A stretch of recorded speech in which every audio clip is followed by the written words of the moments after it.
Totoo naman eh, di ba? Pinipilit na lang natin yung sarili natin na magpaka-busy.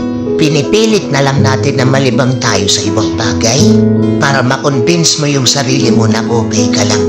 Kahit hindi ka naman talaga okay. Diba?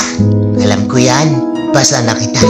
Kinilibang mo yung sarili mo para hindi mo na maalala yung mga bagay na nagpapalungkot sa'yo. Kasi every time na mag-isa ka na lang, every time na wala ka ng ginagawa, naaalala mo yung mga bagay na ayaw mo nang maalala. Naiisip mo yung mga bagay na ayaw mo nang isipin. Kaya pinipilit mo na lang magpaka-busy. Huwag na tayong maglokohan dito. Alam ko hindi ka okay ngayon. Alam ko maraming bumabagabag sa'yo. Pero kahit anong mangyari, naniniwala ako na kung ano man yung bigat na dinadala mo, malalampasan mo yan. Parte lang din ang buhay.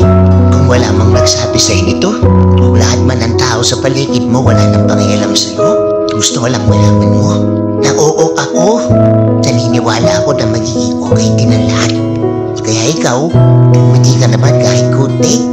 Kung hayaang yung kalungkutan mo na yan, sirahin yung magandang pag-ibig